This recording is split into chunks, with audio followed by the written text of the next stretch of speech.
Earlier today, just before 8:30 a.m., our city experienced an unthinkable tragedy.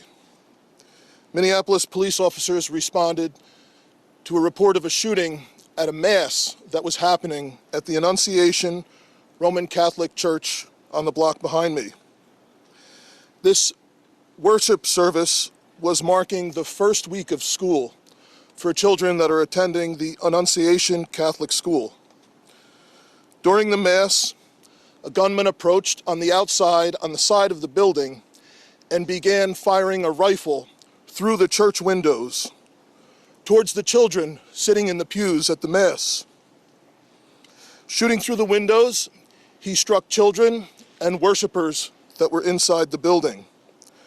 The shooter was armed with a rifle, a shotgun, and a pistol.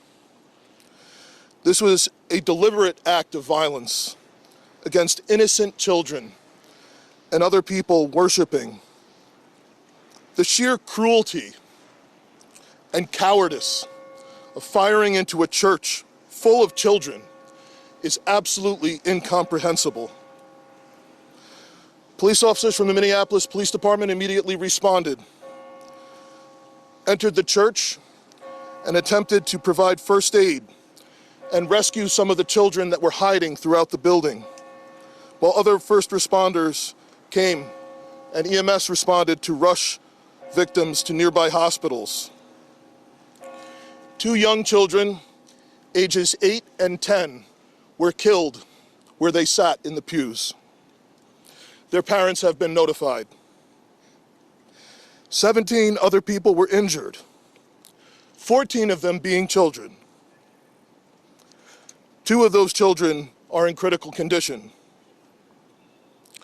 The coward who fired these shots ultimately took his own life in the rear of the church.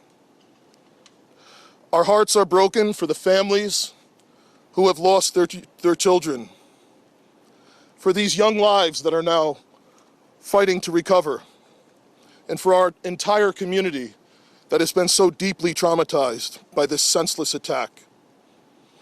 We will stand together to protect our children, our schools, and our houses of worship.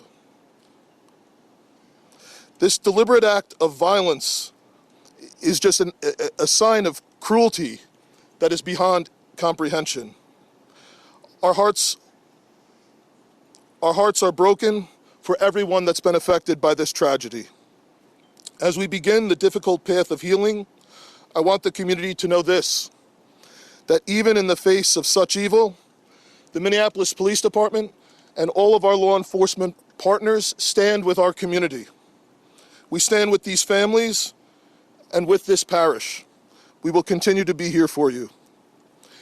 With that, the investigation is obviously in its preliminary stages, and I will attempt to take some questions to provide further information. Chief, what can you tell us about the suspect in this case?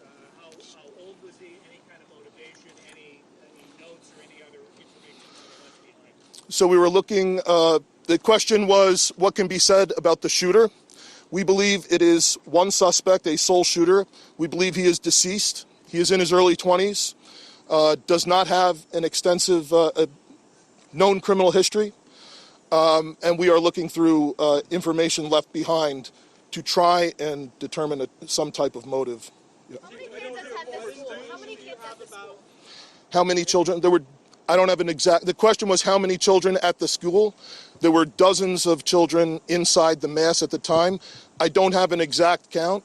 The children have been relocated into the school, which is where their families are reunifying with them. Other than the weapons? Reg. Other than the weapons, was the shooter a student, former student? Was he a former employee? Do we know that? The question was, do we know if the shooter was a former school employee or a former student? We don't have that information. Did he leave anything behind other than the weapons? There's a vehicle. The question was anything left behind? There's a vehicle that we believe that the suspect used that is being searched, and we will be conducting other searches related to this. Where was it parked? Inside the parking lot here.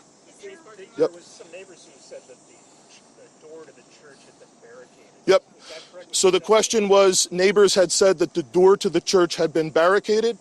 The shooter approached on one side of the church building, and on that side, at least two doors, it appears there had been like a 2x4 placed. So not all of the doors around the building, but on the side where the shooter did fire. And on the outside. On the outside, yes. Were there any explosives that were found? The question was there any explosives? There were reports of that. There were no explosives or improvised devices that we found.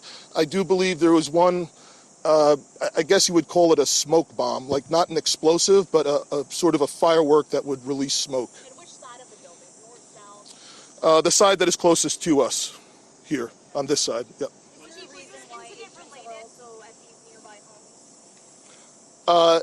I don't have specific information on that I can release. Gunshot wound, the suspect? The question was, is he dead from a gunshot wound? The answer is yes. We believe he took his own life in the parking lot. Was this outside or both inside that he was shooting? The question was he shooting outside and inside? He was absolutely shooting outside of the building on the side of the church, inside through the windows.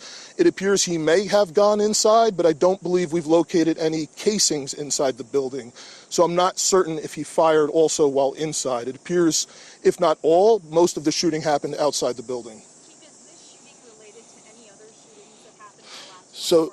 yeah, Taylor's asking, is this related to any of the other shootings? This does not appear to be related to any other shooting in the city. Do you know approximately how many rounds were fired? The question was how many rounds? I would say it's in the dozens. We don't have an exact count. There's a sidewalk on the outside as well as a grassy area, so obviously we are going through and taking our time to process the scene. Was he firing just one weapon, like the rifle? The question was he firing one weapon? We believe he had fired all three. He had a rifle, a shotgun, and a pistol. Chief, was this individual licensed to conceal and carry? Did he have any? Were the weapons, was he lawfully carrying the weapons? I don't have that information, and I don't have any information on any significant criminal history either. Was he dressed at all in any tactical type of gear or anything? It appeared he had some black clothing on, his cargo-type pants. I guess you could interpret that as, however you like. All right, Yeah. ladies and gentlemen, thank you for helping us to get the information out today. We have a lot No more more work questions? that needs to be done. We will return back later today to provide more details as they become available, and we'll let you know how you can know about that in the moments to come. Thank you. Okay. How can the public?